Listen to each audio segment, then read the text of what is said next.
Hello, welcome to darkshedLIVE.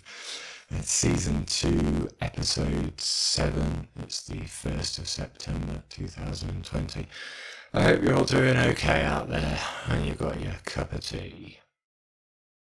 Right, so got a big show tonight. You're going to have to excuse me because I've made some notes because there's so much I want to remember to mention and to talk about, and my head is all over the place as always, so I thought I'd make some notes for a change.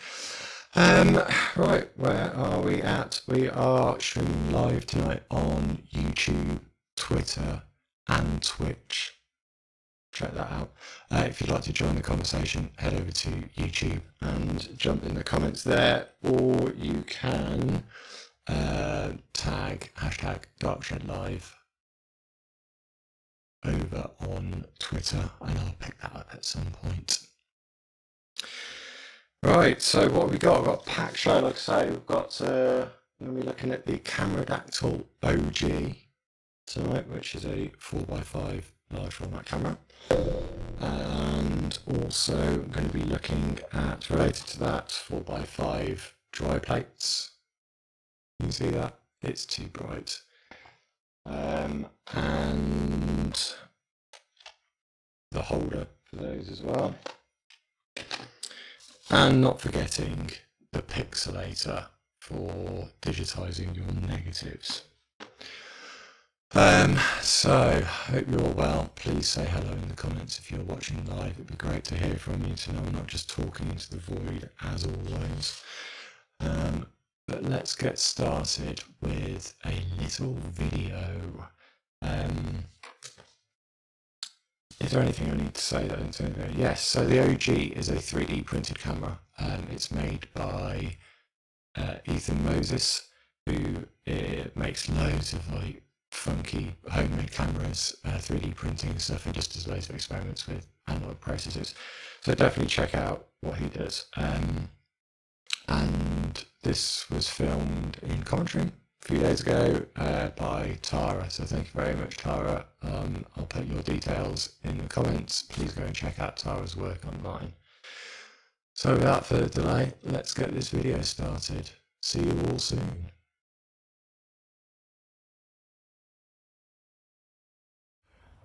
Hello, I'm in Coventry today and I've got the Cameradactyl OG, which is a 4x5 large format camera that Hamish Gill has very kindly lent me. It's got a 90mm lens on the front, and I'm keeping it nice and simple today. I've got no tripod with me, and in my bag I've got a light meter. It's fairly overcast, so the lighting should stay fairly consistent, and some double dark slides loaded with HP5 and foam pan 100, I think. So let's go do some shooting. So I've just metered and got a reading of, I'm going to push the HP5, just like I say, because it's a bit overcast, to ISO 800, which has given me a reading of f11 250th of a second. And then what I've got here is my little notebook. I've got, I just note down what film I've loaded into that dark slide, and then when I take the shot I will note down the shutter, the aperture, the exposure index that I shoot it at, so I know what I need to push the film at when it comes to processing as well, and any other notes. Like I said, it's a pretty overcast day, so there's not really a huge amount of interesting stuff going on with shadows. And the other thing about this is the viewfinder is just basically a piece of plastic that goes in the cold shoe. So lining up the shot is a little hit and miss. This is quite interesting. Got the old lamp through there. The lighting is pretty dull, but there we go. Right, so to focus with the OG, it's pretty primitive. It's because it's 3D printed, you've got this kind of plastic corkscrew type affair, and then the distance from the camera goes at the top in feet. So I'm going to estimate, I'm going to focus on that wall there, and I'm going to say that's about 15 foot away, maybe a bit more, assuming that that's at the top of the camera. and I'm setting the aperture to f11, and that was at, I think it was at 125. So we've got the shutter, tested it's working okay. I'll just fire it a few times.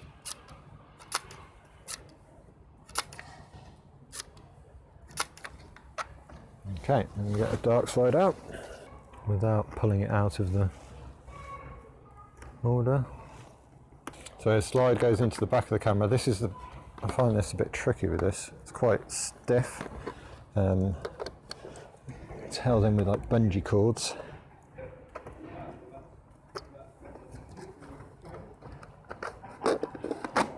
Once it's in, it's nice and secure like that. Just make sure that's fully in. Make sure the cable release isn't going to hang in front of the lens as well. Right, so cock the shutter, make sure it's good to go. Take the dark side out. Let's try this. And done. Flip the slide over so you know which one has been shot. And take the slide out.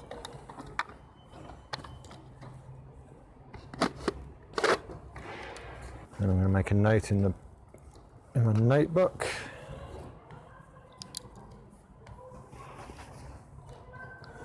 So it was shoot 4, f11, 100th, 800. The lens is the 90mm, and notes OG, old cathedral. Right, let's do this.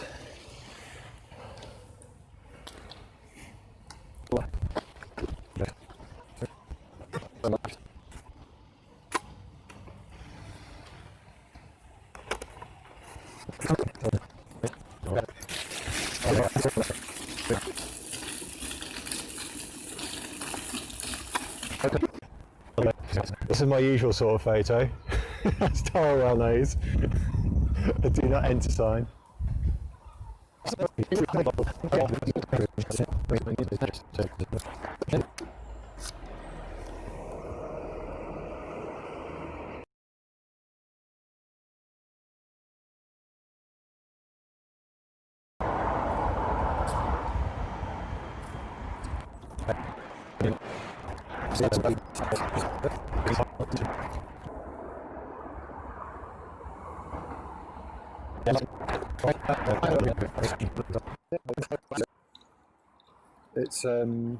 It's actually been quite an easy day's shoot, you know, no tripod, no faffing around with front and rear standards, no unfolding it, just get it out and shoot. There's a couple of situations there where I was frustrated by not actually being able to see the frame perfectly, making sure I was getting everything in, but I guess I'll see once we've got them developed whether I've lined it up correctly, and how that actually translates to what you see through the viewfinder. But yeah, let's go back to the darkshed and develop them.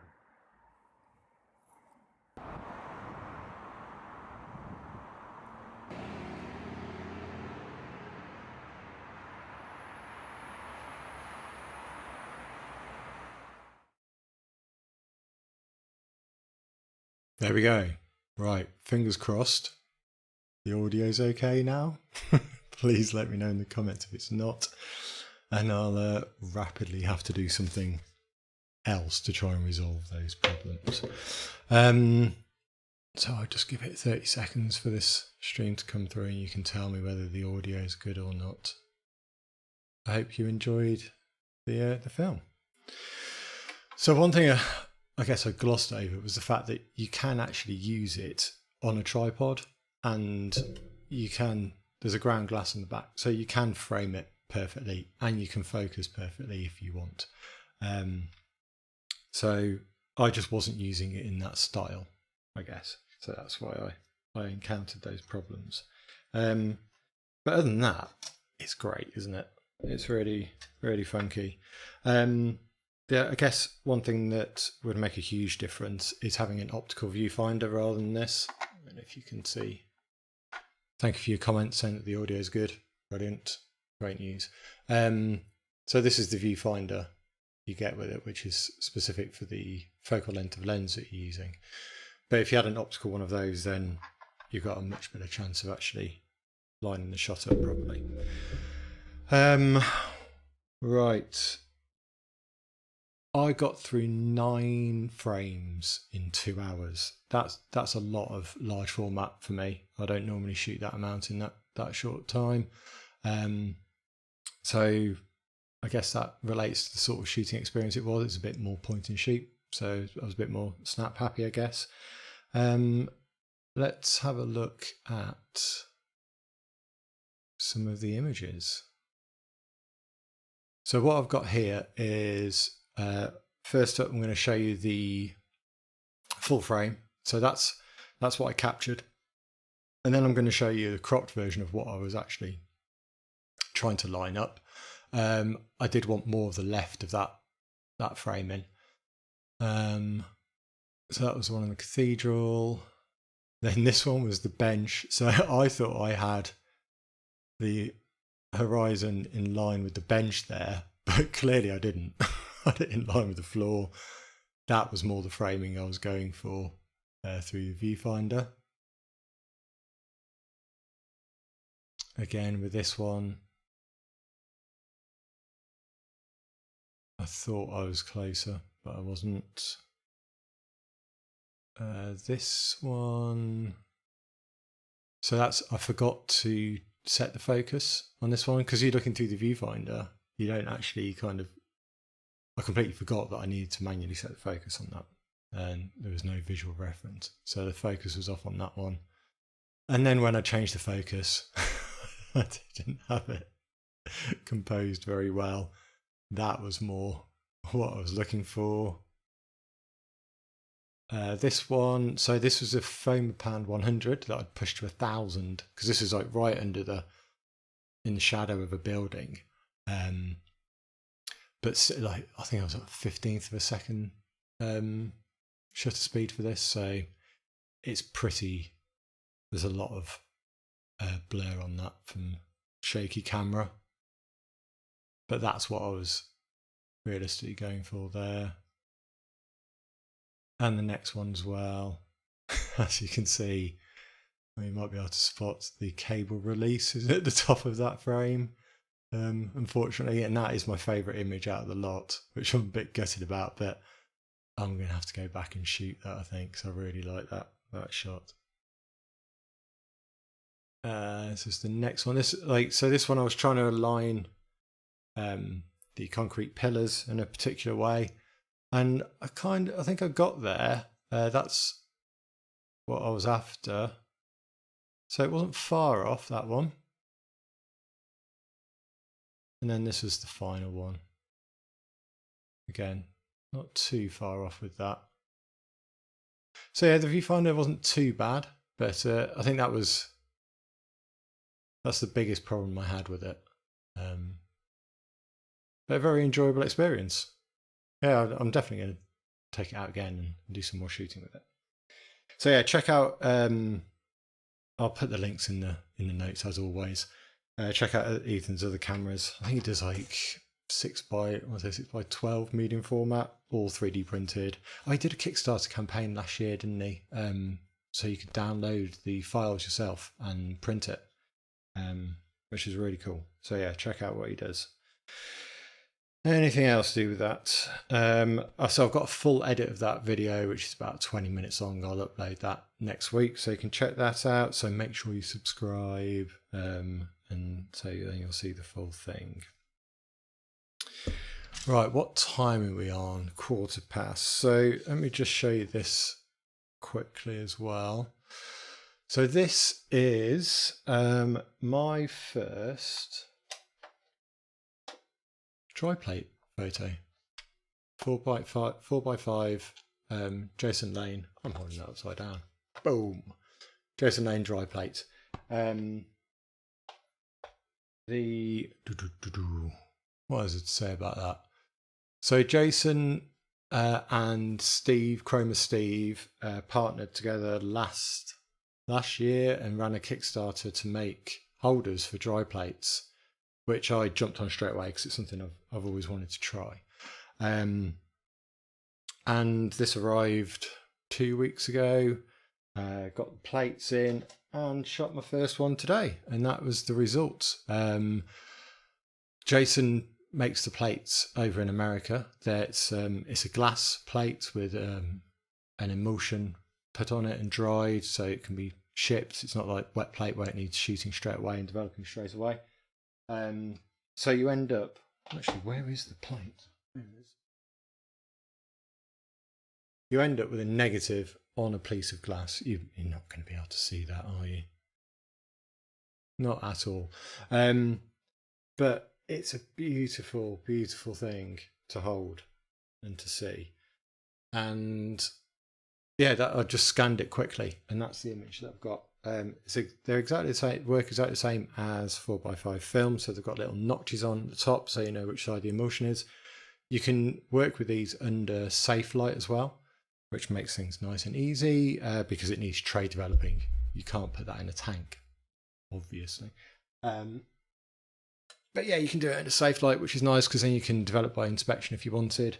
And you can load under safe light as well, if needs be. So later on, technology permitting, Steve is going to be joining us via live Skype uplink to talk about that and some other stuff that he's working on at the moment. But I was pretty pleased with that image. It's like, yeah, it's got a lovely look to it, and there's a few imperfections on it, which I guess come from the coating process, or probably me damaging the emulsion as I've been handling it badly.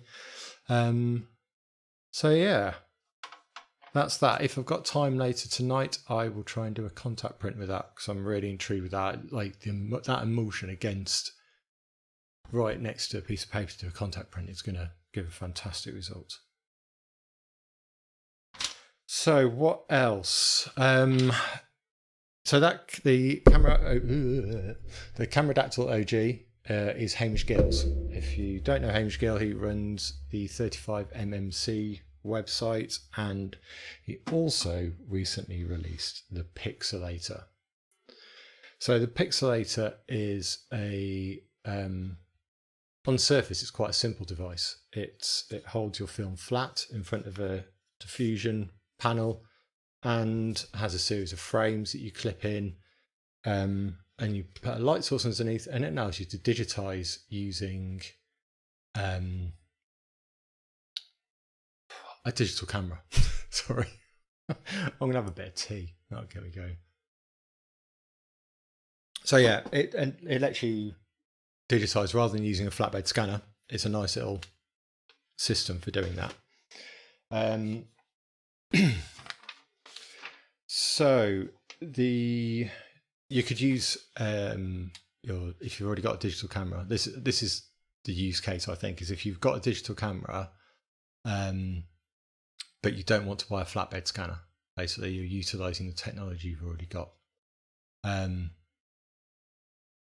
And you could also do it with your mobile phone as well if you just have to do a quick scan. And then once you've captured that, you then need to invert it either through an app or through the software on your computer to create a positive. And like I say, it seems quite simple on the surface. It's taken quite a while to get it to market, but it's worth the wait. It's like, it just works, you know, and you can't ask for much more than that. The thing for me is I've got a flatbed scanner. I've got an Epson V750 Pro, right? And I've had it for 3-4 years. And my workflow is totally integrated with that. So to go over to this system, there's got to be benefits to it. One of the big ones is how long it takes. Okay, scanning can be a bit of a pain. And I wanted to do a comparison test for the speed. Okay, so this is what I'm going to show you now. Is a little video. It lasts about 15 minutes and it's an hour and a half of me scanning using the flatbed and using the Pixelator in parallel to compare the speed test. This isn't a quality of the image test because I'm still refining that process. This is just a comparison of how fast each one is. So I will run that. Shall I run that now? Yeah, let's run that now. And behind the scenes, while this is running, I'm going to try and Skype into Steve and to Hamish, if possible, and we'll chat to them when we get back. So see you soon. Bye. Right then, good morning. I'm about to start doing my time test for the Pixelator. This is the setup I've got. It's taken me a while to get to this point. I've got a light. I don't want to move it now. Here's a light table. This is that.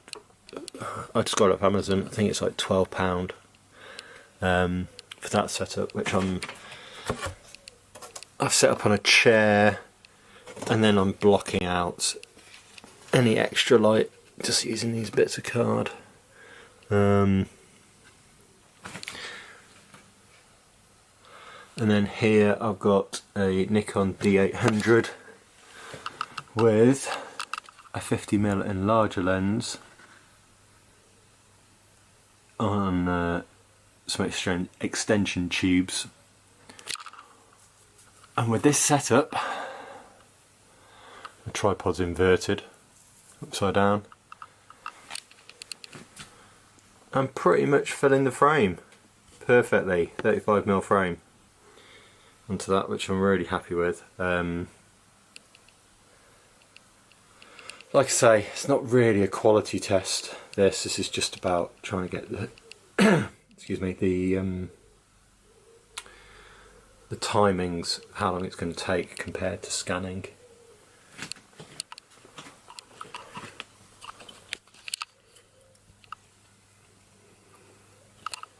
And then that runs.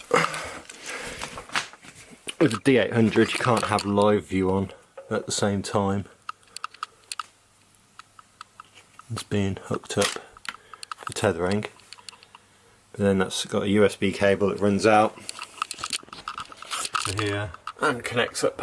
So I just go blam and the image appears eventually on the screen, inverted. My scanning setup for timing that.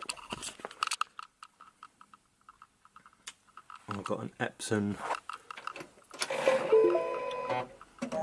3750 Pro.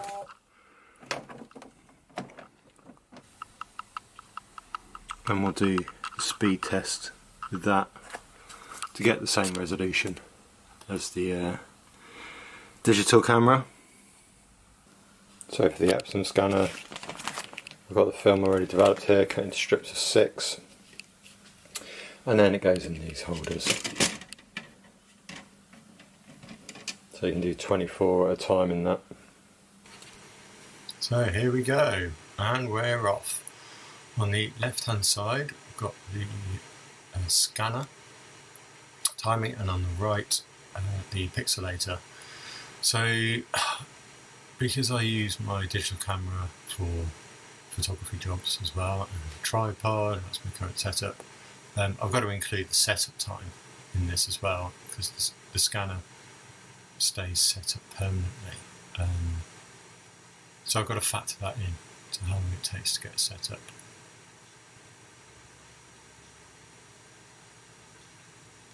So the first step in the scanner stage is to take the film and load it into the film holders. Now these are a bit rubbish. In fact, the clips that hold them down, I've actually managed to break them. I think you can get glass holders for the scanner, but it's another expense, isn't it? And for generally what I use the scans for, which is posting online on my website and social media, it's absolutely fine. But once it's loaded, it's pretty simple. You set it up and set all your settings, and then you can go and have a cup of tea. So in the bottom left you will see the tea timer for the scanner. This is downtime, that process. And at about the 10-minute mark, I'm off setting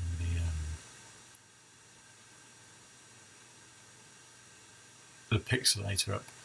So about halfway through, I suddenly realised that there was light coming in onto the Pixelator photos. The Pixelator was casting a bit of a shadow on one of the edges. That's how I spotted it. So that's just a workflow thing.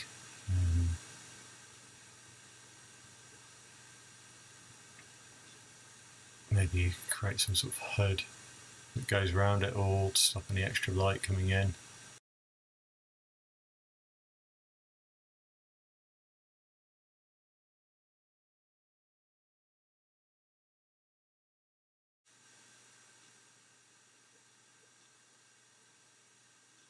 So here we go at the 30. What time is this? 32 minutes. I'd actually finished going through all the negs on the Pixelator. Now I could totally increase the speed up. This is the first time I've been through a load of sequential frames. I've done a couple of tests just to see how the process works with regards to tethering, but that's the first time I've ever been through a load in one go. So I could definitely improve that time in the future. The next phase is getting them into Lightroom.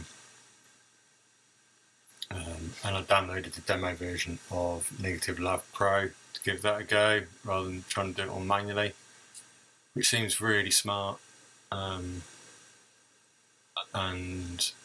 I kind of estimated the time here of going through. I only did like 3 or 4, so I've just duplicated that to simulate me going through more to edit.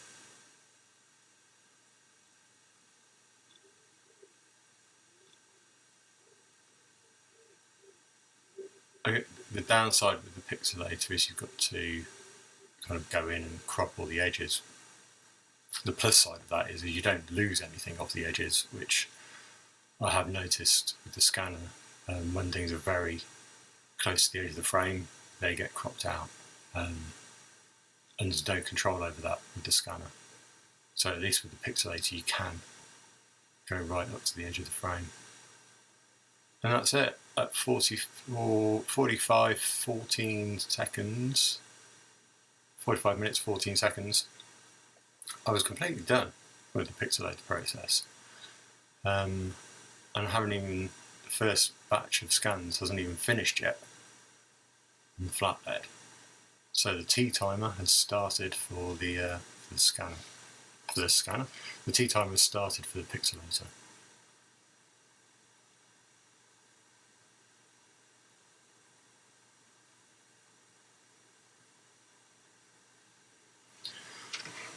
So once the first batch is done, you then have to take all the negatives out of the holder, put them back in the sleeve.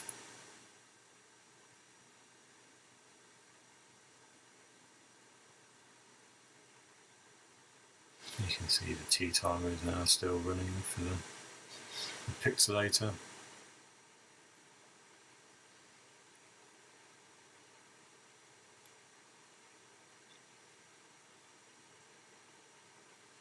I've been using this scanning workflow for at least 3 years now. So I think I'm fairly efficient at it.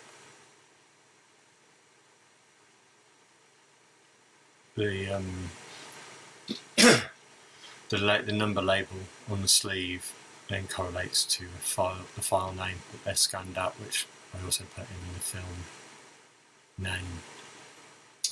Film type and format, and then I haven't included this in the test because this is the same for both processes, but then I use a piece of software called Photo Mechanic that I then tag, add all the metadata to the images, like location, keywords, date, other film information gets put in there as well.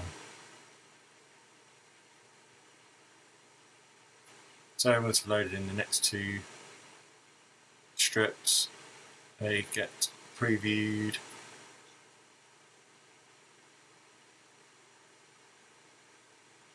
And the scanning starts on them.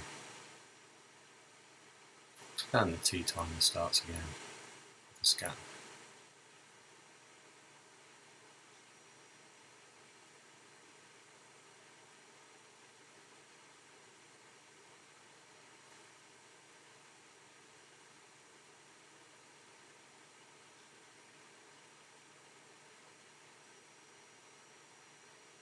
That's it. At 1 minute 18, that batch is finished. And it's just a case of them putting those negatives back in the sleeve, and I'm at exactly the same point between the two processes there. So you can see the total time for scanning is almost twice the amount of time. And like I say, I think I can definitely get the Pixelator time down as well. The downside is that you are tied to the camera while you're doing it. So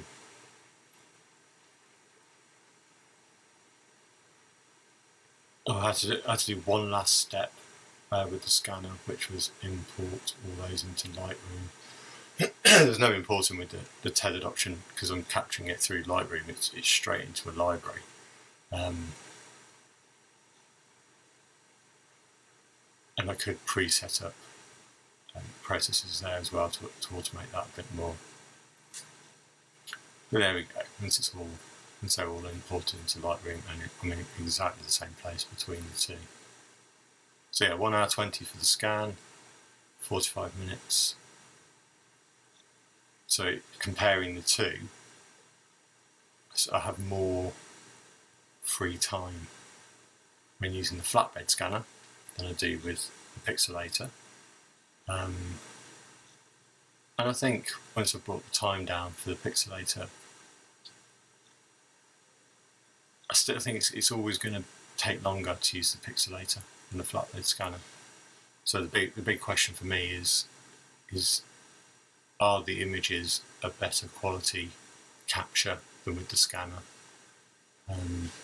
So yeah, almost twice the amount of kind of downtime in the process, but you can get it done quicker with the Pixelator. So that's something to, I guess, to consider if I needed a rapid turnaround, but I had the time available, then I could use the Pixelator. Ultimately, it comes down to quality for me. If they're substantially better quality, then I will commit to getting a copy stand and setting up a proper dedicated workflow where it's kind of the Pixelator is more locked into place. Thanks for watching.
Hello.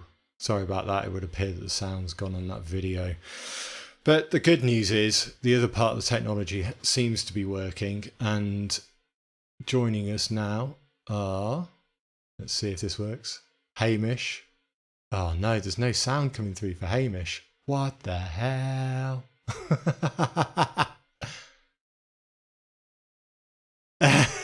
What is going on? Oh, here he is. There he is. Oh, two Hamishes. Is that working? Oh, I'm out of sync with myself. Is that really confusing?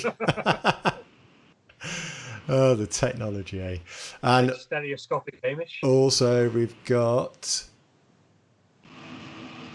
Steve Lloyd. Look at him. He's got his branded shirt on as well. Oh yeah. Love it. Well, hopefully everybody watching on YouTube can hear and see us. Great to see you guys. How are you doing this evening? All right, John. Cheers, mate. Excellent. So, Hamish, let's start with you. Right, yeah. All right.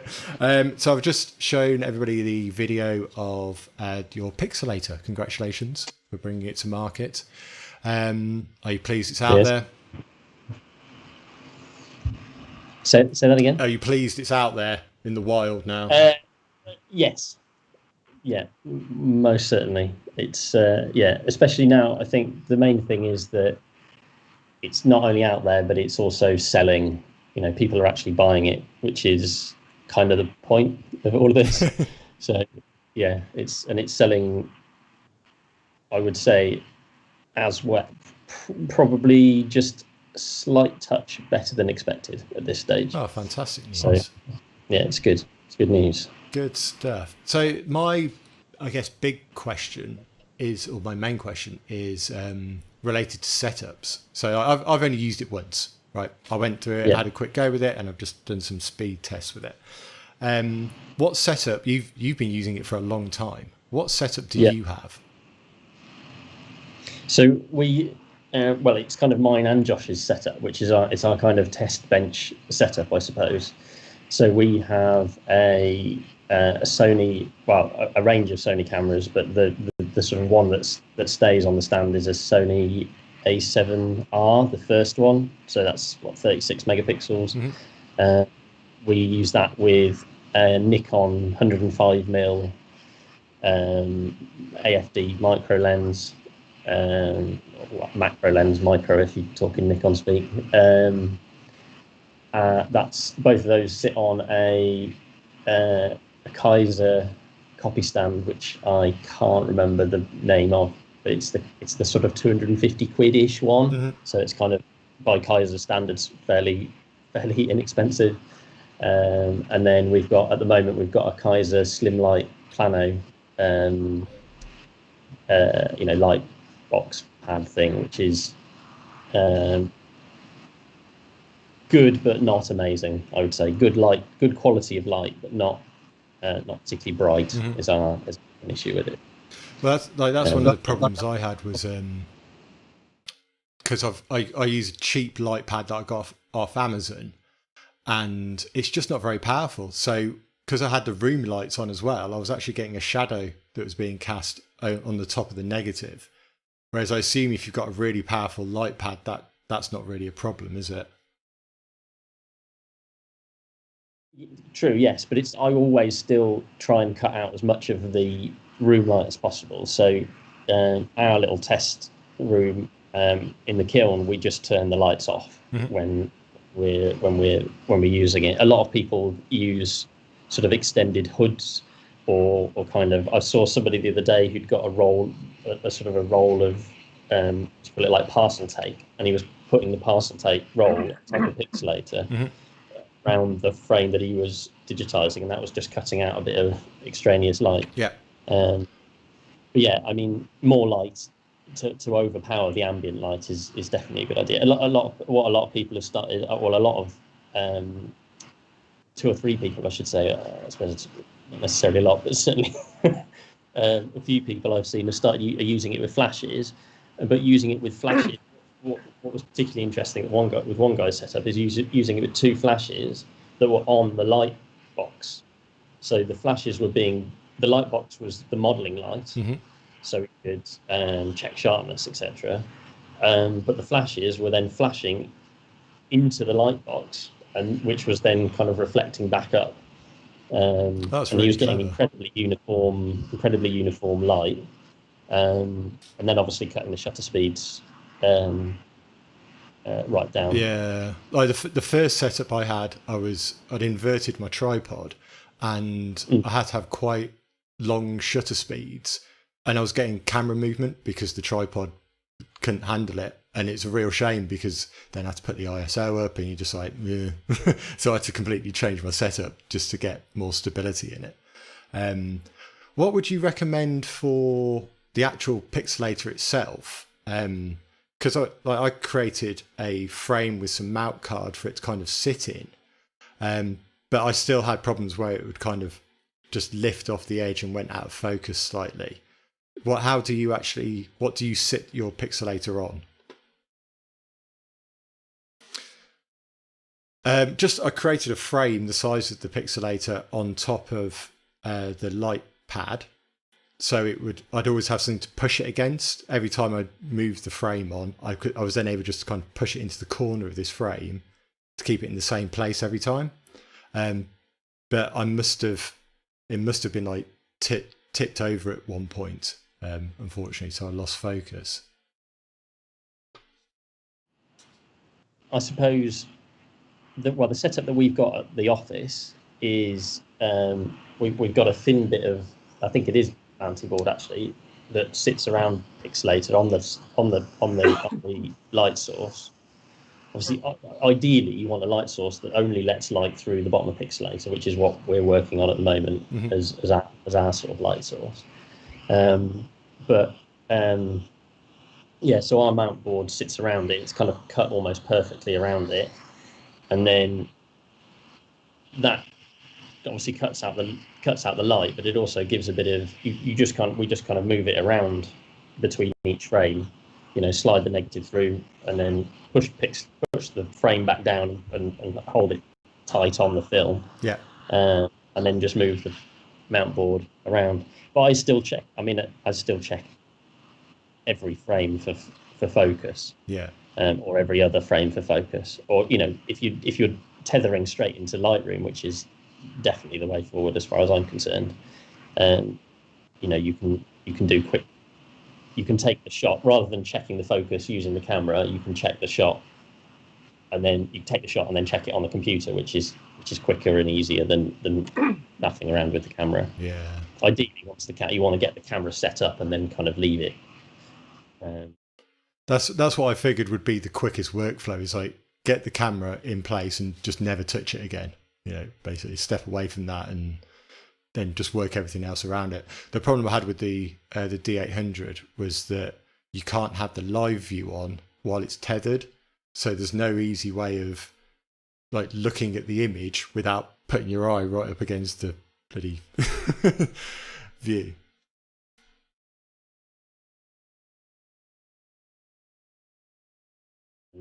Into digitizing with digital cameras, that's going to be part of the photography show event that we're doing in a week or so. And in that, I say the best type of cameras really are mirrorless cameras or bang up to date SLRs that have good live view. The sort of older ones that have okay live view or in some way limited live view, like it sounds like the 800 does. They're just a pain in the butt, basically. Your ideal setup is something with, good. It's basically a mirrorless camera. I mean, just buy a mirrorless camera, John. That's what I'm saying to you. I'm not here to buy more equipment. Yes.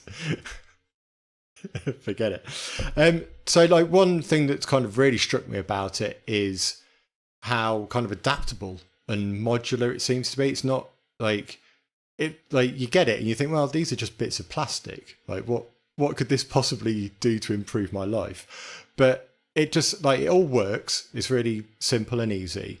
And then, like, starting to see the other things that are coming out. I saw Simon Forster he's already created like a slide holder for it, hasn't he? And And I think that's like really like, what plans have you got for that kind of openness of the platform, as it were?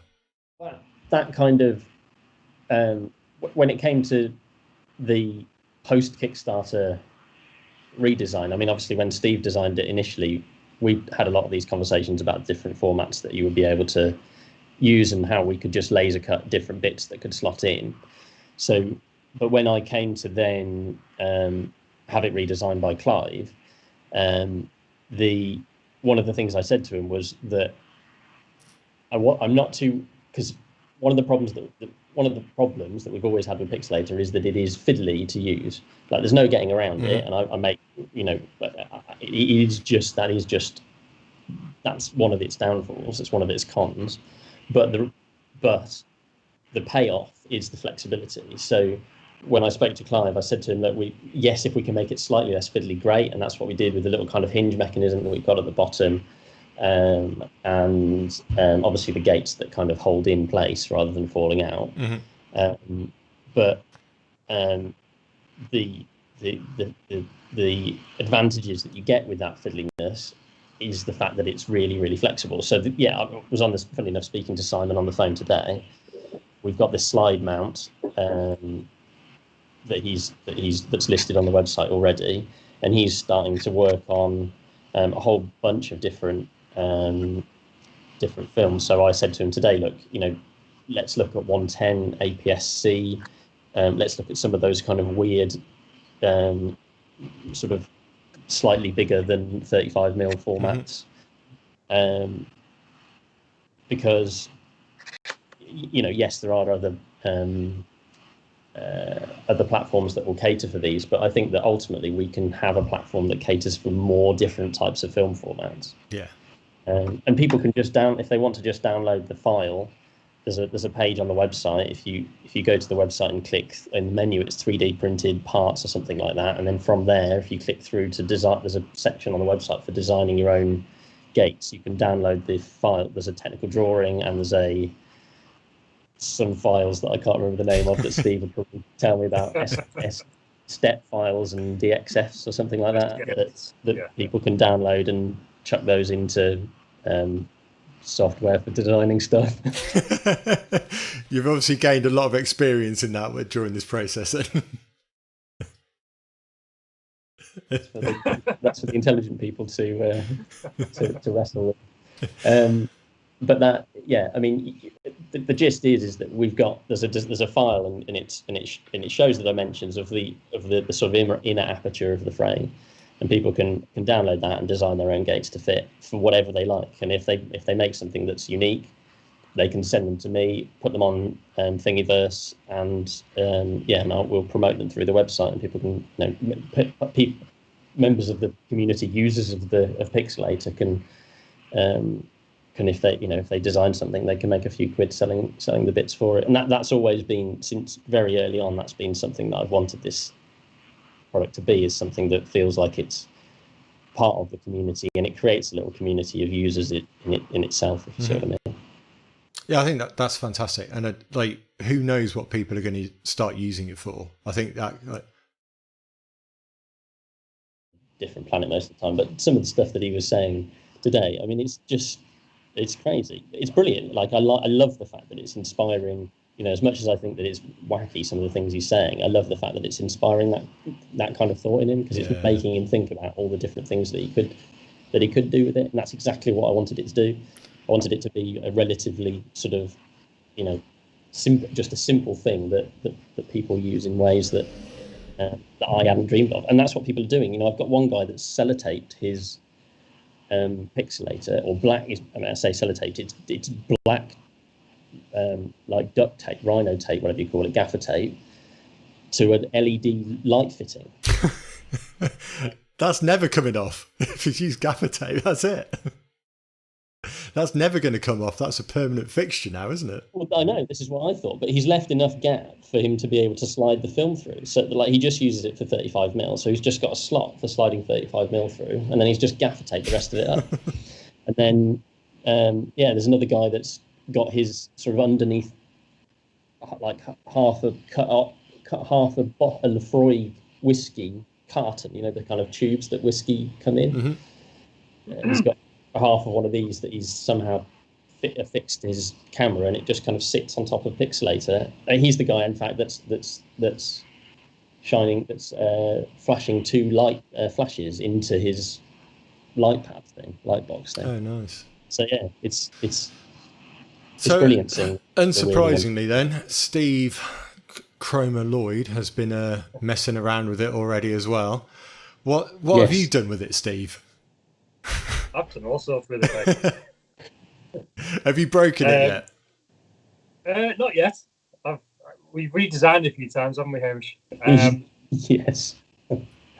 It's been an ongoing conversation, put it that way.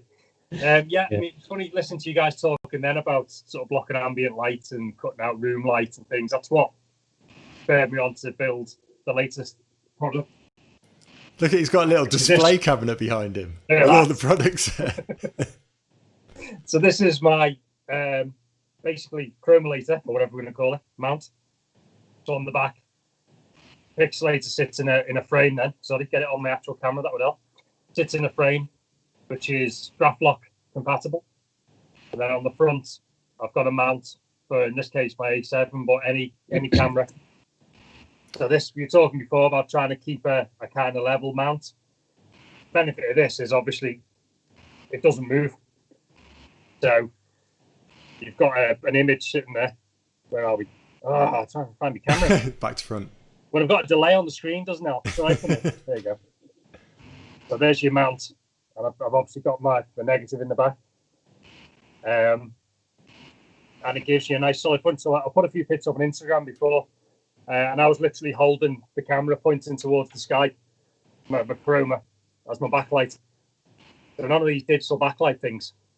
Use the sun. And they're easy. So it's all solid. The benefit with having the movements is I can stitch images. So I've got rise obviously on the front standard and the back. So I can stitch multiple shots if I'm doing 4x5s or medium format. I've got let me just take the bellows off. At the moment on mine, I've just got an Olympus. I've got an Zuko 50mm macro on it. So you say that any camera's going to be able to fit on that. There's going to be a weight limit, surely. Yeah, I mean the front is pretty solid. It depends on the camera you mount it to. It's a universal mount, so obviously if you on the Chroma, it'll take most things. The bigger question is going to be the lens that you use, the diameter to fit through. Right. Okay. Because obviously you're going to be limited there by your camera. On a Chroma, it's about 85mm diameter. Yeah. So a lot of lenses will fit. I'm gonna hope to get the community to do some testing on it really, and kind of figure out what's the biggest lens you can get away with or that you want to use. Yeah. See, Hamish using his micro Nikon on his A7, so that will fit because obviously the diameter, the hole in the lens board is the same diameter as the E-mount on the body. So you've got basically that. That's cool. So I've got the camera sitting. Hang on. Jesus. Doesn't help with Skype camera being back to front, does it? You basically got a mount. The camera goes to there's a longer slot on the finished one for multiple cameras for different depths. Obviously, A7's pretty shallow. So, is this something that you're going to release as an actual product, or are you prototyping it at the moment? No, this is getting released. This is going on my site this week. Oh wow! So I'll just take the back off. I'll show you this. What it's mounted in.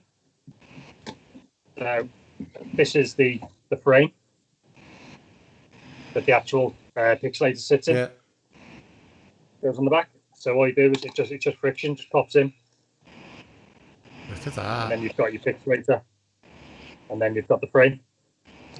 That's superb. So it's really simple. It'll work. It's Graplock compatible. So long as the camera you're fitting it to works with Graplock or international standard back, it'll mount to it. And it's dead straightforward. I was using it before for large format as well, medium format, whatever you're using really. Because I had similar things that you were saying there. Other people, trying to find a consistent mount or a good way to maintain your a solid mount for it without having a copy stand set up. Yeah. So, Well, and that's it. I think like you're obviously got straight off the mark getting this prepared and ready, but I think loads of people will come up with solutions that work for them based on the equipment they've got, won't they? You know, it's like if you've already got a copy stand, and you don't have a chroma, or you don't have a large format camera, that solution's not going to work for them. But there's probably loads of little funky adapters that can be made and holders that people will just be able to have a go at. Like they'll be able to prototype it or whatever, and somebody somewhere will do like a nice 3D printed version of it. Great stuff. So what else have you been working on, Steve? You know I'm going to bring up that Instax camera, don't you? All right, there's me Instax. Hang on. This one. That completely blew me away when I saw that. Yeah, it's a bit unique, this one, isn't it? It's a bit. I've had quite a few sleepless nights over this one. That's really impressive. Cheers, mate. It's I blame Dave Walker. It's all his fault. He started it, so he had his Robo Brownie. Mm-hmm. Yeah.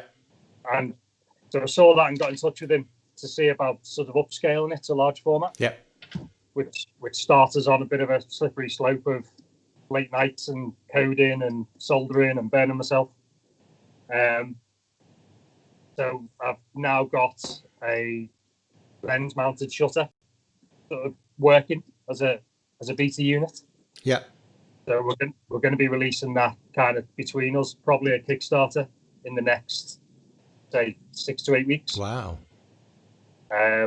Bit of an exclusive if you want one, mate. Thanks. We're going to integrate. I'm a big fan of the Ravenny Labs meter. Yeah. Yeah, that one. So I worked with Matt before his campaign on a beta unit and kind of tested it out with him. Yeah. So we've kind of been working together. I'm going to integrate a Ravenny meter inside the electronic shutter. Wow. So I can, so you can basically either meter independently, or it's actually going to be integrated with the shutter as well. So you can have metered shutter speeds on large format cameras. Oh man, I'm going to have to sell some body parts, aren't I? That's ridiculous. Well, if I sell some body parts, I can probably purchase loads of different things as well. So I might as well just take the hit in one go, mightn't I? Just quickly, because I don't want to hold you guys up too much longer. Another thing I'm talking about tonight, Steve, are the dry plate holders. Just quickly, how did the collaboration come around with Jason for these, and what was the process with them? It was I designed a wet plate holder, which is these, last year. Mm-hmm. So these are now on my site as well. So these are available separately. But I designed that, and then I'd been chatting with Jason Lane on his many conversations that he has. And Jason makes dry plates. He's kind of the only person, I think, now that still manufactures them over on the East Coast of America. But he found that nobody makes dry plate holders anymore. So kind of introduced us last September. And then we've been working together since then, sort of finalising the design, getting a new holder together, and then fighting with COVID and injection molding since then. Yeah. So it's quite exciting. All of the, as you've got yours there. Yeah, I took my first frame today. Let me just bring up the photo so everyone can see it again. Obviously, it's the classic garden still life of the watering can. But I was pretty pleased with that for a first plate. That's all right, isn't it? Hey, you're so you don't know what it is. I do know what it is. I don't know how to use. I don't know what to do with it. Oh, actually, Steve, while I've got you on the line quickly, one thing I'm having a bit of difficulty with is the slides are quite stiff. Yeah. Is that by design or? No, it's basically a result of the material used for the light seals. They work, but they're a little bit too effective. So a good tip is to spray your dark slides with furniture polish Oh, okay. and wipe it off. Yeah. And they will loosen up. Okay. Nice. They use it's like a denim type material on the light seals, and it's just a little bit too good. So, well, that's what you want in a light seal, though, isn't it? You don't want it the other way. Well, yeah. You don't want it. Well, that's like that. Yeah. Let me just bring up the other. There's no light leaks there at all. So yeah. Happy days. I've got an 8x10, the 5x7 Oh, here. There you bloody go. hell.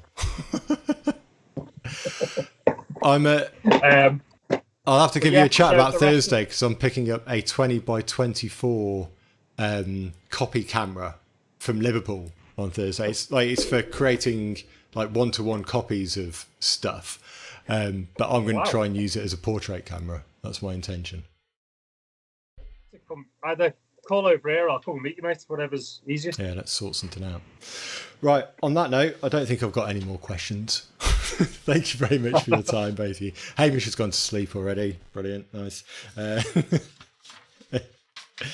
Well, let me just, I had to write notes tonight because I'm like, my head is just all over the shop. Let me just make sure there's nothing I've missed off. Like one thing, like doing the Pixelator scans, one thing that's really highlighted was how filthy my DSLR sensor is. It's just like, oh, like, I haven't normally noticed them on like colored digital shots, but yeah, as soon as you've got like a nice white sky in a negative, it's like, right, I need to clean that, don't I? Yeah. So thank you very much for your time, both of you. Congratulations, Hamish. Congratulations, Steve, on everything you continue to do. What's next for you, Hamish?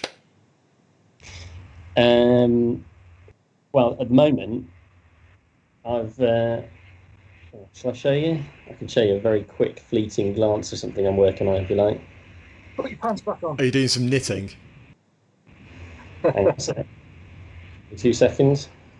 That. What is that?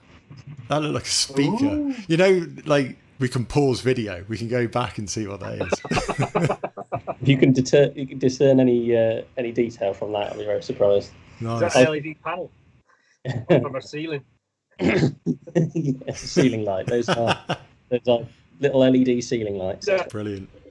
You're going to be in B&Q next. Yeah. That's the next for you. Yeah. And what are you working on, Steve, apart from everything? Yeah, pretty much everything. I've got a couple of things that are coming down the line. I think Hamish knows about them, but I'll share a bit more once I've got some more information. My snapshots are still going well. Just to drop a snapshot in picture there. There you go. Yeah. So that's a similar, I showed, I did a video with the OG earlier in the show as well. It's a similar concept, isn't it? Same sort of thing. What's Same principle. Can you focus on the snapshot? Has it got?